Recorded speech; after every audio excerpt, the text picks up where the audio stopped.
Jim, you know my friend Trixie? Her uncle was just diagnosed with type 2 diabetes, and now he won't even touch a piece of fruit. Does sugar really cause diabetes? Well, first of all, your friend's uncle's not alone. About 66% of the U.S. population today is either diabetic or headed toward diabetes. So it's become really the norm. And it is a common misconception that sugar causes type 2 diabetes, which is just not true. The root cause of type 2 diabetes is actually a condition called insulin resistance. And insulin resistance comes when we have too much fat built up in our muscle and liver cells. So I think an easy way to explain it is to think about this kitchen sink, right? So imagine that you came into the kitchen this morning and your drain was clogging and left the water running. Okay. And the water's now on the floor. So how do you fix that problem? Do you get a mop out, mop up the water? You might need 2 mops, you might need 3 mops. Well, guess what? When you come back later today or tomorrow, you got to get the mops back out, right? Because you haven't really fixed the problem. Because the problem's not the water, it's the clogged drain and the water's on. Well, that's exactly how most doctors treat type 2 diabetes, right? We get out a metformin mop, and then we add a Januvia mop, and then we add an insulin mop. We mop up all the sugar, we put our mops away, but guess what? We got to get them back out. So the real problem is the clogged drain and the water. So what's clogging the drain? It's fat in the muscle and liver cells, primarily the muscle cells. The water is the processed sugar and the ultra-processed foods, the white flour, edible oils, which is driving the need for insulin. So that is why more of a whole plant-forward, high-fiber, low-fat diet is one of the few diets that's ever been shown to prevent, treat, and even reverse type 2 diabetes. In fact, I would go so far to say that type 2 diabetes isn't even a chronic disease. It is a normal physiologic response to an abnormal behavior. We as human beings did not evolve to sit behind a computer all day and eat Krispy Kreme donuts. Oh, well, okay, so you're right about that. Yeah. Think about that. Yeah. So should people with diabetes worry about carbohydrates? Right, that's a great question. And again, I think it gets to one of the roots of the problems in the way we think about food today. And the problem is we don't think about food. Yeah. We think about what food's made out of. We worry about carbohydrates and fats and protein, nutritional reduction, and reduce food down to its components. And that leads to some crazy ideas. 30 years ago, we worshiped carbs and we demonized fat. That was the era of like Snackwell's cookies, right? It was like free food. Well, today, we're demonizing carbs and worshiping protein, right? But carbs aren't the problem. It's the package the carbs come in. So think about this apple here. So small apple has maybe 100 calories, right? And it's about 25 grams of carbs. There's about 4 calories per gram of carbohydrate.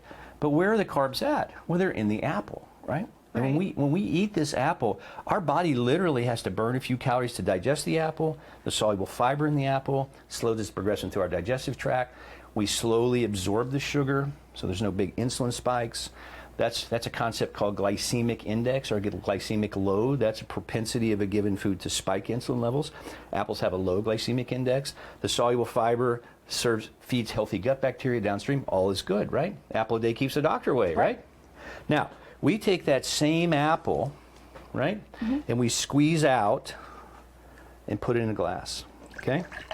Well, first of all, 1 cup of apple juice is the equivalent of about 3 apples. And guess what? If you think about the package, what's missing between these two? It's fiber, right? So when we drink this apple, our body has to do no work whatsoever. Right there, yeah. The sugar is absorbed right out of the upper part of our digestive tract. Our sugar levels spike, our insulin levels spike, right? So clearly it's not the carbs that are the problem, because these are the same carbs, the same calories. It's the package the carbs come in, right? The apple versus the apple juice. So, okay, so what you're saying is that the fiber keeps the insulin from spiking. Right, it keeps the sugars from spiking, which triggers the insulin spike. The sugars from That's spiking. Exactly right. That's right. That's exactly right. Exactly right. right. Oh my gosh, I love that. Right. All right, so what about type 1 diabetes? Well, so type 1 diabetes is a completely different kind of diabetes. It only makes up a few percent of diabetics in the United States. However, so it's an autoimmune disease, and it's caused we develop antibodies against the cells in our pancreas that make insulin, and so our pancreas loses the ability to make insulin. So we become insulin dependent, typically at a young age. However, most type 1 diabetics have what I call double diabetes, right? So they've become insulin resistant on top of their type 1 diabetes, because if you think about it, it doesn't matter where the insulin comes from. If you're injecting it or your pancreas is making it, when you're resistant to insulin, you need more insulin.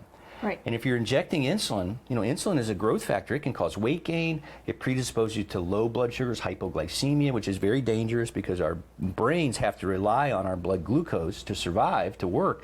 And when our sugar levels drop low, that can actually cause damage to our brain cells, over time. So, what's crazy is I had the opportunity to work on a retreat with my friends from Mastering Diabetes.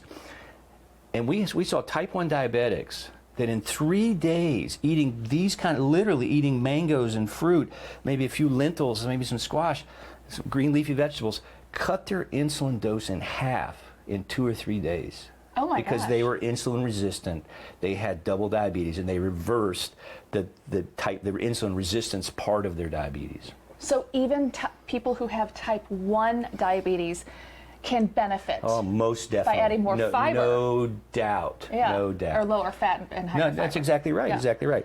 So, Caryn, question for you. Yeah. We know that a low-fat, high-fiber, plant-forward diet is the optimum diet to help, again, prevent, treat, reverse diabetes. What would that look like on your plate? I think I can whip something up for you, and it is even going to include some fruit. All right. Can't wait. Yep, let's get cooking. All right, I believe you wanted something high in fiber, low in fat, and I promised fruit, right? You got it. Let's get after it. All right. We've got a hot pot. I'm going to turn it on. We're going to heat up our pot. Right.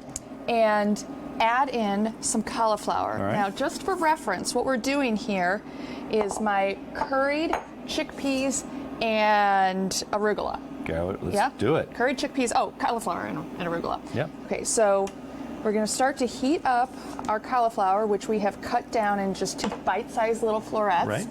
And then curry, you can already smell. Oh, I love the curry. I know, we do. All right, so what we're going to do is we're adding this pretty early in the process because we want the curry to toast a little bit, and it just becomes so aromatic, and I can already smell it. It's amazing. So great. So that, and this just like maybe a minute, seriously. Like it's already turning nice golden brown. And Caryn, I've talked about this before with you, but obviously, again, no oil, right? No oil. Right. I mean, so this is the low fat part. There's no oil or no fat from the oil. Right, exactly. No. It's crazy how many people think that you got to have oil to saute whatever, right? And it's just not true. And you did such an amazing job about teaching people that oil-free saute. Thanks. Okay, so that's well coated, and those spices are toasted. I could just eat that. I know, it's pretty good. It's pretty good. All right, so if you want to please put in both cans of tomatoes. Yep. Now those are just 2 14-ounce cans of diced tomatoes. Yep. No extra spices, though you certainly could if you wanted to. And that will warm up pretty quickly. Need to, though. I'm telling you, that curry is like. I know. Man. I know. You almost don't want to fight with the curry, huh? That's right. Okay, so then go ahead and put in our 2 cans of chickpeas. Yep. Now these are just 2 regular cans of chickpeas that I have drained and rinsed. Right. Fiber, fiber, fiber. Fiber, fiber. Wow. I know. It's so great. Okay, so this is going to warm up really pretty quickly, and I promised fruit. So what do you think? Yeah, well, I see some mango here on the table. Yes. So why don't you put that in there? Yep. And this mango, actually, this is from frozen, which is fine, right? Right. I am a big fan of the frozen foods. And I've let it defrost, and then I took a potato masher to it. And just mashed it up. Yeah, because that'll really help those juices and all those flavors seep in everywhere. It's interesting. A lot of people are kind of scared of frozen food, right? They think, it's a packaged good, and it's not as nutritious. In fact, though, for many foods, the frozen foods are more nutritious than fresh sometimes, right? because they're typically flash frozen right after they're picked or right after they're harvested. Unlike things like broccoli that you buy at the store that might have been sitting around for a while, or cauliflower is another example. Yeah, right. Where it starts to lose some of the health benefits from the phytonutrients. So absolutely nothing wrong I'm a big fan. with frozen vegetables, especially in the wintertime, right? Right. Where it's harder to find fresh fruit, fresh veggies at the farmer's market. Okay, so this is going to come up to a boil, Yep.